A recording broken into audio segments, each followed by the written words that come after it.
절입니다. 제가 봉독해 드리겠습니다. 하나님이여, 내가 부르짖음을 들으시며 내 기도에 유의하소서. 내 마음이 약해질 때에 땅끝에서부터 주께 부르짖으리니 나보다 높은 바위에 나를 인도하소서. 주는 나의 피난처이시요 원수를 피하는 견고한 망대이심이니이다. 내가 영원히 주의 장막에 머물며 내가 주의 날개 아래로 피하리이다. 셀라. 주 하나님이여, 주께서 나의 소원을 들으시고 주의 이름을 경외하는 자가 얻을 기업을 내게 주셨나이다. 주께서 왕에게 장수하게 하사 그의 나이가 여러 대에 미치게 하시리이다. 그가 영원히 하나님 앞에서 거주하리니 인자와 진리를 예비하사 그를 보호하소서. 그리하시면 내가 주의 이름을 영원히 찬양하며 매일 나의 소원을 이행하리이다. 아멘. 자, 오늘 성경 본문엔 다윗의 기도의 시입니다. 그런데 이 시편 61편이 다윗이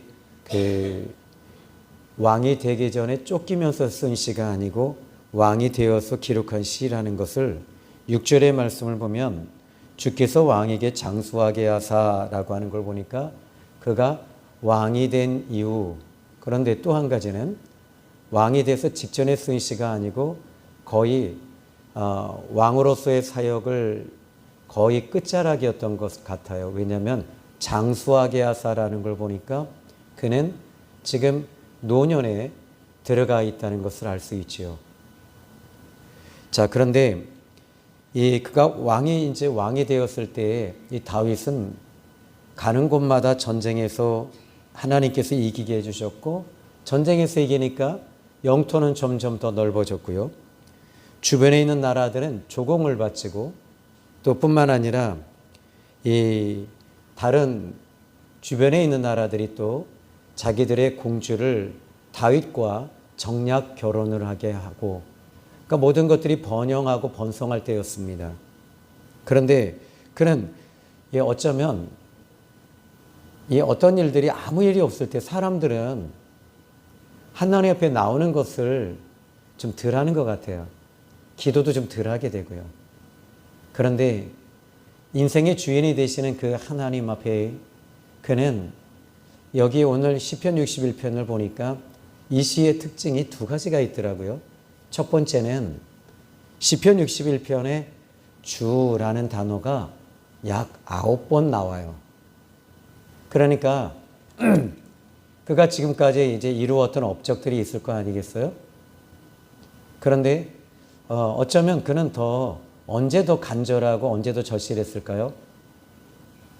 그가 이 왕이 되기 전에 쫓겨다닐 때는 하나님과의 그 친밀함과 가까움이 아주 깊었을 거예요. 아니, 깊었어요. 그런데 왕이 되어지고 아무 일이 없고 번영하고 번성하고 땅은 넓어지고 아내들은 많아지고 자기 아들들은 점점 많아지고 나라는 점점 더 번성하니까 하나님을 향한 간절함이 없을 때, 그런데 하나님께서 그에게 고난이 필요하셨던 거예요.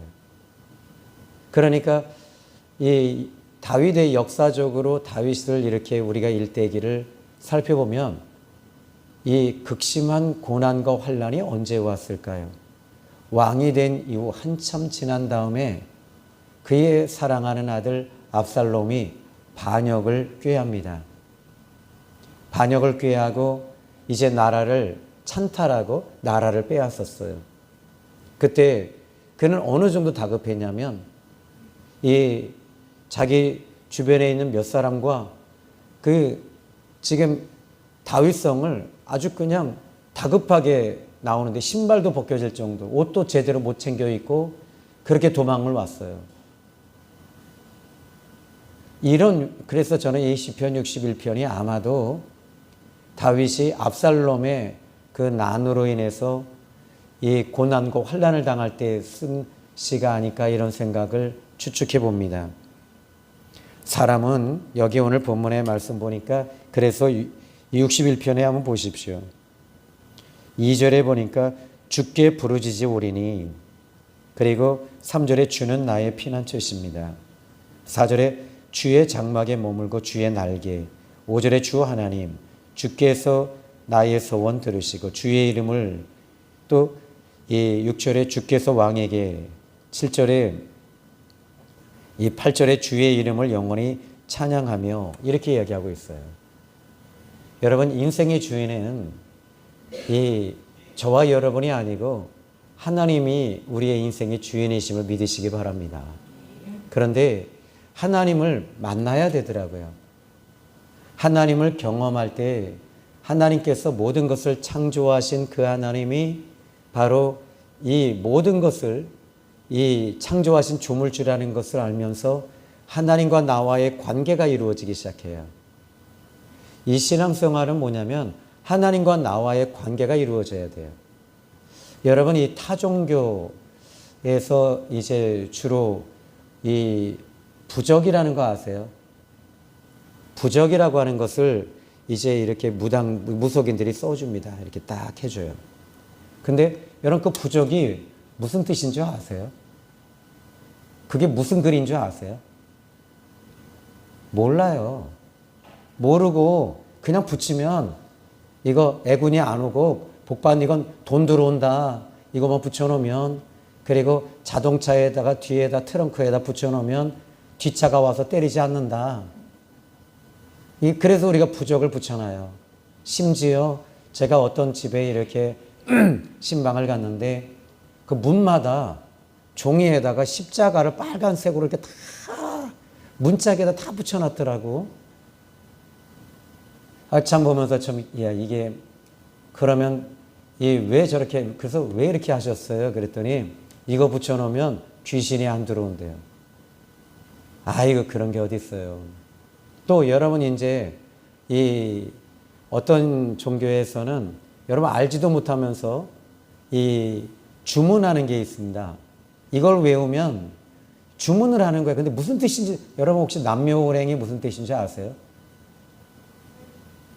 남묘호랭이 그냥 죽으면 사람이 죽으면 좋은 데 가고 이 시신이 부들부들해진다고 해서 남묘호랭하라는 거 아니에요? 근데 아무런 의미 무슨 뜻이 남묘가 무슨 뜻인가? 호랭은 또 뭔가? 묘는 고양이라는 뜻이고 호랭이는 그런 건가요? 아무것도 모르고 그냥 하는 거예요. 그거 왜 그렇게 할까요? 문제 해결 받으려고 하는 거잖아요. 잘 되려고 하잖아요. 아무것도 모르면서. 그래서 근데 기독교는 이 기독교가 가지고 있는 게 뭔지 아세요? 하나님 앞에 하나님을 알라는 거예요. 하나님을 알고 신앙생활 하라는 거예요. 그러니까 이 기독교 자체가 달라요. 우리 크리스찬들은 하나님을 알고 하나님을 섬기고 하나님의 말씀에 순종하고 고난이 오면 여러분 어떻게 돼요? 하나님께서 고난이 오면 하나님 다 막아주시나요? 저는 그렇게 성경에서 그렇게 얘기 안 해요. 이게 뭐냐면 여러분 이제 내 영혼이 잘된 같이 범사가 잘되고 육신이 강건하다. 또 내게 능력 주시는 자 안에서 내가 모든 것을 할 수 있다. 할 수 있거든이 무슨 말이 믿는지 능치 못할 일 없다. 이것만 자꾸 붙잡고 여러분들이 하다 보니까 이 기독교 자체를 어떻게 생각해요? 좀 기복신앙으로 이렇게 바꿔가는 거예요. 그런데 예수님의 12제자 중에 11제자들 가운데 11명의 제자들 다 순교했잖아요. 그러면 이 부분들이 그런데 그분들은 모두 다 복받은 사람이에요. 왜? 예수님 믿고 순교했기 때문에 예수님 믿고 있기 때문에 이게 여러분 복받은 것입니다. 자, 여러분 오늘 이 시간에 이 다윗은 고난이 올 때 비로소 누굴 찾느냐 했을 때 하나님을 인생의 주인이심을 고백하고 있는 거예요. 여러분 하나님은 우리의 인생의 주인이십니다. 그런데 하나님을 시편 73편 27절에도 하나님을 가까이 함이 복이다. 하나님을 가까이 하니까 어떻게 돼요? 하나님을 가까이 하니까 하나님이 어떤 분이신가를 성찰하게 되고 알게 되잖아요. 근데 언제 하나님을 가까이 할까요? 여러분 평탄하고 형통하고 잘 될 때 하나님을 가까이 하지 않더라고. 솔직한 얘기로. 좀 어렵고 힘들 때 하나님께 나와서 매달리고 하나님께 나와 철야하고 금식하고 하나님이 도와주십시오. 하나님 도와주십시오. 하나님께서 열어주십시오. 라고 여러분이 기도하시지 않으세요? 그러니까 이 다윗도 이렇게 형통할 때 하나님께서 문제가 딱 떨어지게 하시는 거예요. 그러니까 여기 오늘 시편 61편 2절의 말씀을 보니까 이렇게 말합니다. 내 마음이 약해질 때에 땅 끝에서부터 주께 부르짖어 오리니 라고 말합니다. 그런데 이 말씀을 이 한글 개역 성경 같은 경우에는 나의 마음이 눌릴 때에 여기 약해질 때라는 말을 한글 개역성 옛날 성경은 나의 마음이 눌려서 땅 끝에 섰을 때라고 말하고 있거든요. 그러니까 오늘 다윗이 왕이 되고 아까 전자에 이야기했듯이 압살롬의 난으로 인해서 나라가 위기를 맞았습니다. 그래서 5절에 보니까 서운할 정도로 하나님 앞에 이 방법이 없었던 거예요. 너무 위기가 왔기 때문에. 그런데 인생의 끝자락에 섰을 때 제일 먼저 인생의 끝자락에 섰을 때 이게 어떤 유익이 오냐면 나를 성찰하게 되는 거예요. 어떤 모습을 성찰하냐면 내가 정말 아무것도 아니구나. 내 힘으로 할 수 있는 게 별로 없구나. 하면서 나 자신이 연약하다라는 것을 성찰하고 볼 수 있는 시야와 시각을 갖게 되는 거죠. 그게 언제냐? 바로 나의 마음이 눌리고 내가 벼랑 끝에 섰을 때예요. 벼랑 끝에 섰을 때 그때 나를 보는 거예요. 내 힘으로 안 된다. 하나님 도와주십시오. 하나님 도와주십시오. 라고 하나님 앞에 나와 기도하는 것이죠. 자, 그래서 끝자락이 주는 것은 끝자락에서 우리가 하나님이 세우시는 목적이 뭐냐? 하나님은 당신의 백성들이 하나님 앞에 서기를 원하고 계십니다. 다시 이야기합니다. 여러분, 기도는 언제 한다고요? 기도는 어려울 때 기도해요. 여러분, 금식도 문제가 있을 때 금식하더라고요. 전에 저와 함께 신앙생활을 하셨던 집사님이 계신데 서울에서.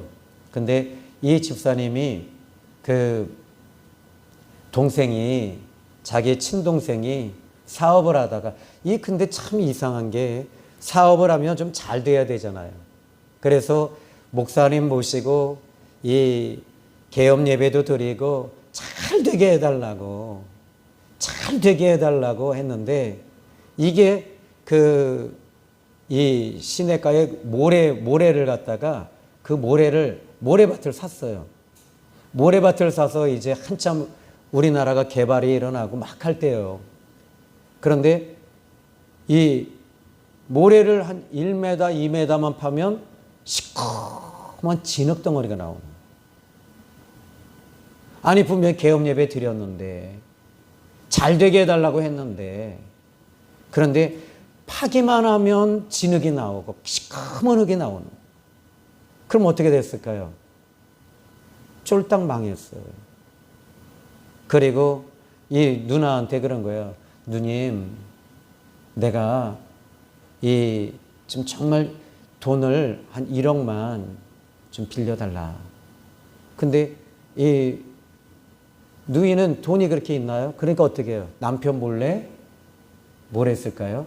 집을 담보 대출을 내서 빌려줬어요.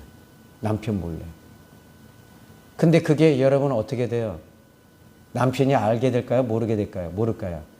나중에 알게 된 거예요. 그때부터 이제 그 남편은 얼마나 아주 그냥 이렇게 매일 괴롭히는 거예요. 내가 니네 식구 때문에 내가 이제 이 집도 경매되게 됐다. 아이고 이게 막 난리가 나고 부인이 바가지가 아니라 남편이 바가지를 긁으니까 부인 집사님이 어떡하냐면 그때 이제 다 싸매고 다 이 짐 싸서 어디로 갔냐면 오살리 금식기도원으로 간 거예요. 금식하며 매달린 거예요. 금식하며. 하나님 도와달라고. 하나님 저 살려달라고. 이 남편이 남의 편이 맞아요. 하나님. 이럴 때 그래 내가 도와줄게. 우리 견뎌내자. 당신 동생 우리 한번 이렇게 했으니 그냥 내가 돈 좀 더 벌면 되지. 우리 생명의 샘교회 우리 남편 집사님들은 남의 편이 아니라 내 편 집사님이 되시기를 바랍니다. 그래서 남편이 아니라 내 편 아셨지요? 그런데 집사님이 금식을 원래 3일을 하려고 갔는데 집에 들어갈 생각하니까 끔찍한 거예요. 남편 집사님 얼굴이 그냥 막 이 호랭이가 아니고 고양이처럼 긁어대려고 그거 생각을 하니까 그래서 5일 금식을 하고 5일 금식을 하는데 또 집에 갈 생각을 하니까 죽을 것 같아요. 그래서 7일 금식하는데 이제는 나는 이제 죽었다라고 생각하는데 이 예배 드리는 가운데 이 자기 앞에 누가 이렇게 딱 서 있더래요. 이제는 내가 헛것이 보이는구나. 이제 내가 죽을 때가 됐구나.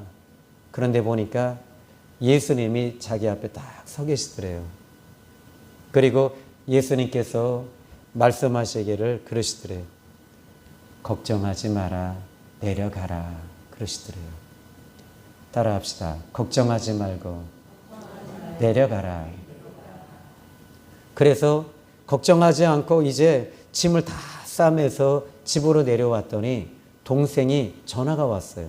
누나, 내가 지금 누나 것만 먼저 1억을 풀어줄게.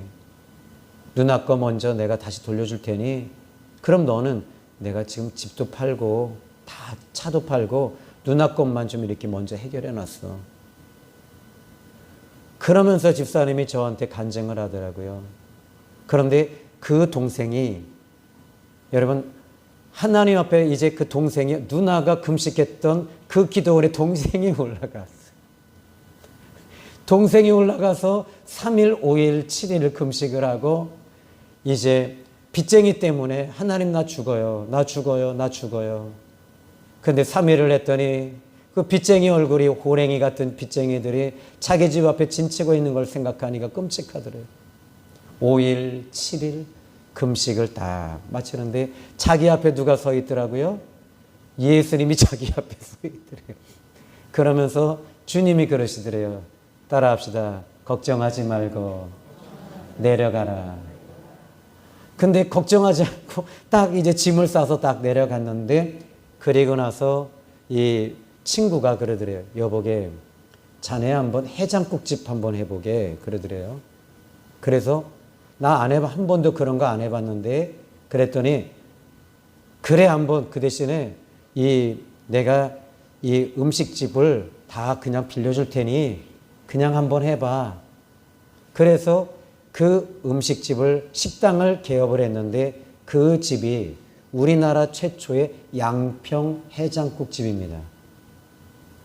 지금은 체인점이 한 100개 이상이 돼요. 그 집사님, 그 동생에게 이 돈을 집을 대출해줬던 그 집사님도 이 해장국집을 어떻게 했냐면 그래서 첫 번째 양평해장국집, 두 번째 양평해장국집을 다시 또 해가지고 거기도 체인점이 100개 이상이 됐어요. 여러분 그냥 싸매고 교회 나오십시오. 그럼 주님이 이렇게 말씀하실 것 같아요. 걱정하지 마라. 내가 도와주마. 우리 인생의 주인 되시는 주님은 온 우주를 창조하셨어요. 우주에 여러분 끝이 있을까요? 끝이 없대요. 아무리 우리 그 끝자락을 하나님이 만드신 분이 우리 하나님이십니다. 주관하시는 분도 하나님이시고 그래서 모든 것을 섭리하시는 분도 하나님이십니다. 그런데 그 하나님과의 관계가 우리는 분명히 맺어졌어요. 하나님은 우리 아버지가 되십니다.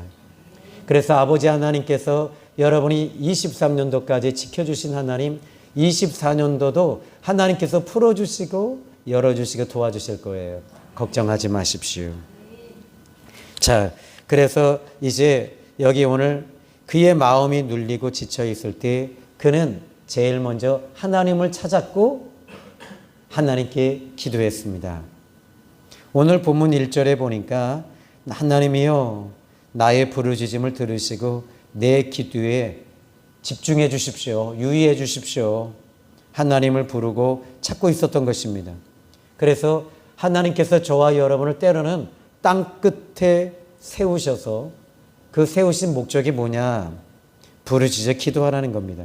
얼마 전에 유명한 배우이며 연기자가 자살을 해서 제 마음이 더욱더 마음이 좀 아파요.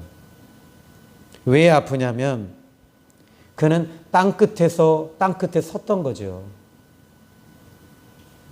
모든 것을 다 잃어버릴 위기가 온 거잖아요. 억울하잖아요. 이길 힘과 견딜 수 있는 힘이 없었을 거예요. 그런데 다윗을 생각해 보십시오. 다윗은 자기 아들이 자기의 왕자를 다 뺏어버렸어. 심지어 그 상실감과 배신감, 낙심, 땅끝에 섰습니다.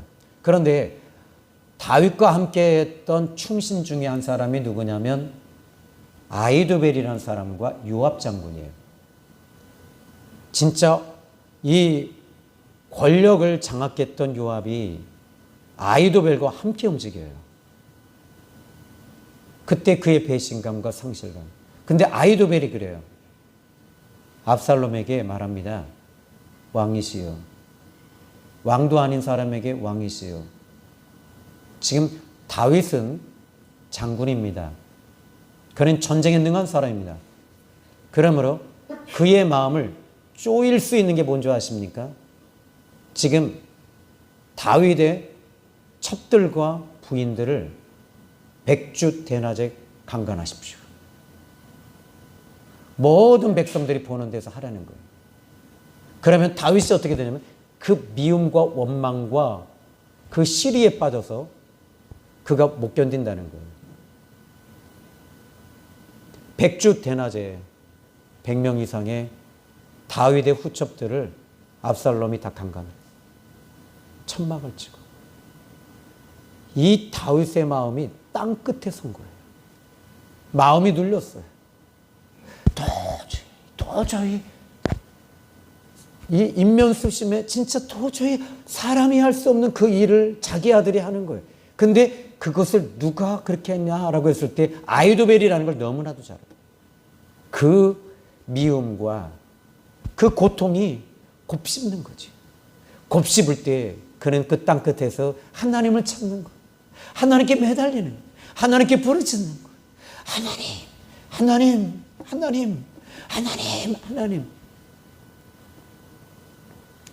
여러분 땅 끝에서 이 땅 끝에 섰을 때 갖는 유익함이 뭔지 아십니까? 땅 끝은요, 다시 말하자면 사람의 도움으로 이 해결될 수 없는 문제. 두 번째, 한치 앞이 보이지 않아요. 세 번째, 모든 것을 다 잃어버릴 수 있는 상황. 아니요, 다윗은 모든 것을 다 잃어버렸습니다. 그런데 그는 모든 것을 다 잃어버릴 때 그에게 마지막 강력한 끈은 살아계신 하나님이 그의 강력한 끈이었습니다. 오늘 저와 여러분이 혹시 땅 끝에 섰나요? 벼랑 끝에 서셨나요? 하나님을 붙드시는 저와 여러분이 되기를 주님의 이름으로 축원합니다. 3절에 보십시오. 주는 나의 피난처시요 원수를 피하는 견고한 망대이십니다. 이렇게 고백합니다. 여러분, 이 18세기 후반에 정말 설교를 잘하는 목사님이 계셨습니다. 그분의 이름은 윌리엄 커싱이라고 하는 목사님이세요. 얼마나 설교를 잘했냐면 이 주변에 있는 도시에서 이 목사님 설교를 듣지 않으면 신앙생활을 잘 못한다라고 할 소문이 날 정도로 이 윌리엄 커싱 목사님은 설교를 정말 잘하셨습니다. 그리고 그는 책도 잘 쓰셨어요. 그런데 어느 날 이 강단에 서는데 목소리가 나오지 않아요. 그래서 목을 이렇게 만져보니까 이마는 혹이 만져진 거예요. 어떻게 보면 오늘날로 말하자면 후두암일 것 같아요. 저도 지지난주에 설교할 때 목소리가 나오지 않았어요.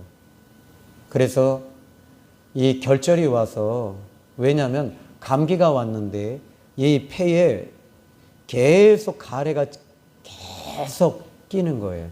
그걸 뱉어내다 보니까 이게 이 결절이 온 거죠. 그런데 이 윌리엄 커싱 목사님이 결국에는 이 목소리가 나오지 아니하니까 교인들이 떠나기 시작했어요. 결국 그는 목회를 접어야만 했습니다. 인생의 끝자락에 선 것입니다.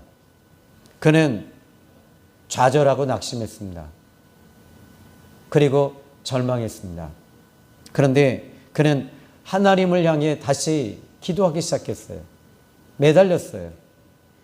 이 절벽 끝에 섰을 때 하나님께 매달려서 부르짖었습니다. 그런데 하나님께서 그에게 다시 찾아오신 겁니다.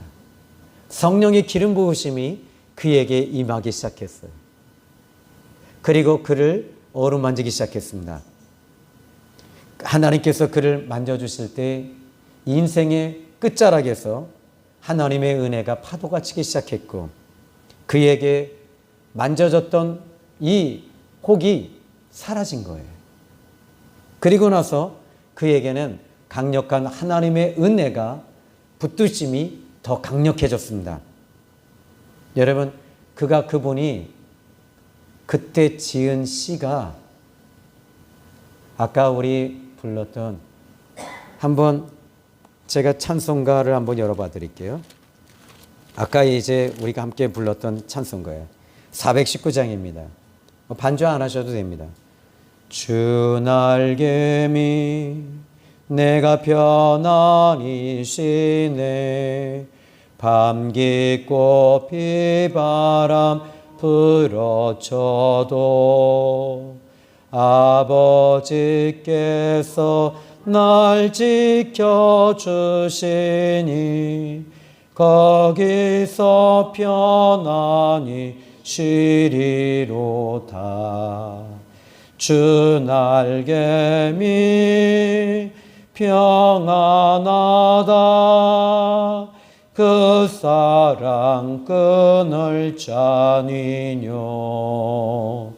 주 날개미 내 쉬는 영혼 영원히 거기서 살리.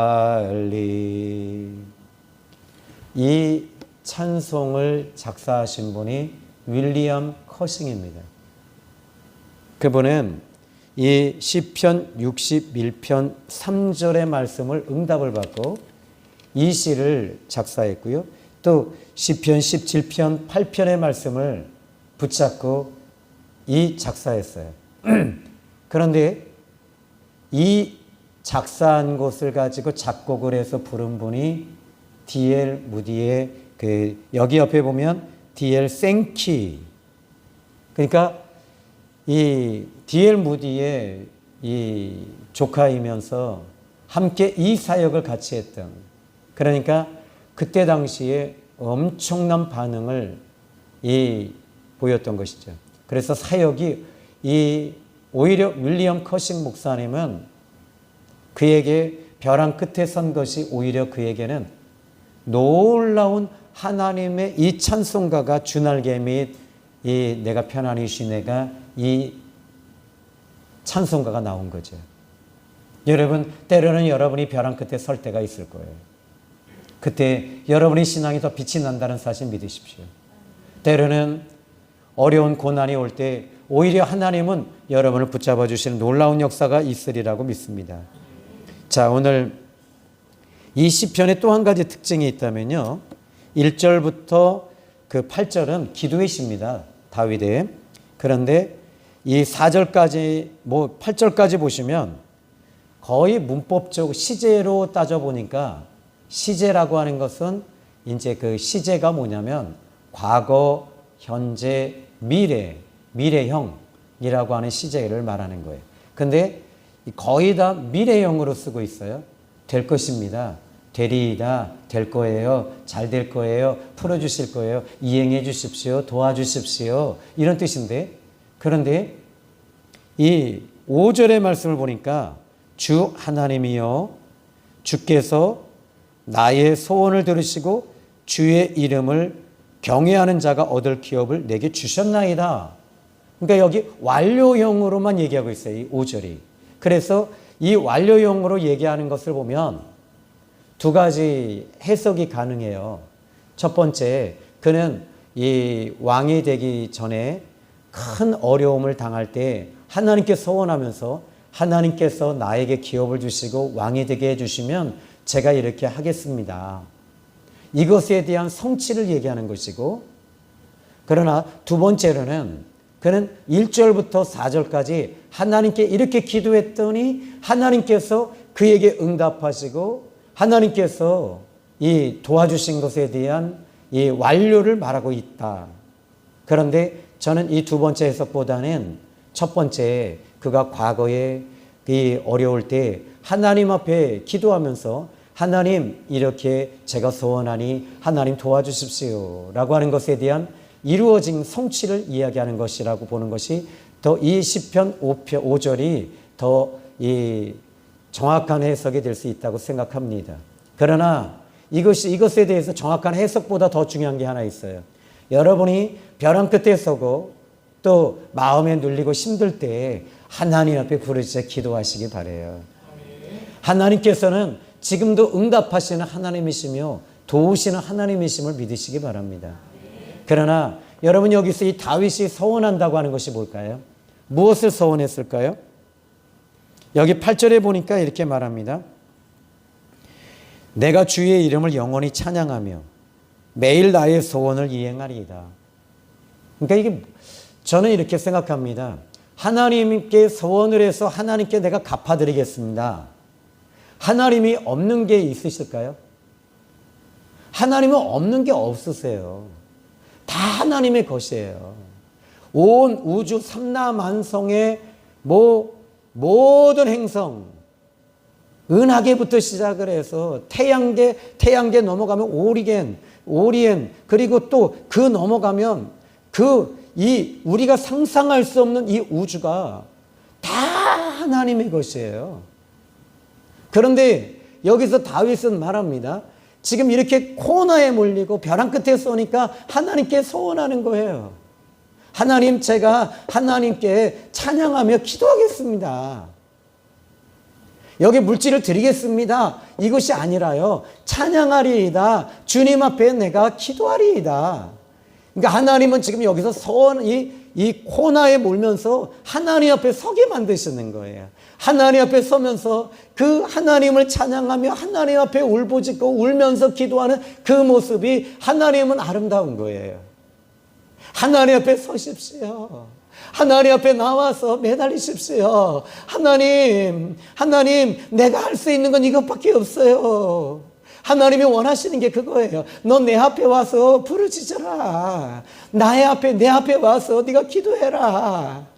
이게 내가 너를 볼 때 가장 아름다운 모습은 네가 내 앞에 서는 거야. 네가 나를 찾는 거야. 네가 부르짖는 거야. 나는 그게 좋아. 우리 아버지 하나님은 이걸 원하시고 계셔요. 부족함이 없으신 그 하나님께서 여러분이 아버지 앞에 나와 하나님 도와주십시오. 하나님이 저는 정말 필요해요. 내 인생의 주인 되신 하나님, 오늘 그런 저와 여러분이 되기를 예수님의 이름으로 축복합니다. 이제 결론 내리겠습니다. 이 시의 특징이 먼저 인생의 주인은 하나님이신 것, 그리고 벼랑 끝에 섰을 때 내 마음이 눌릴 때 하나님 앞에 나와 부르짖어 기도하는 것입니다.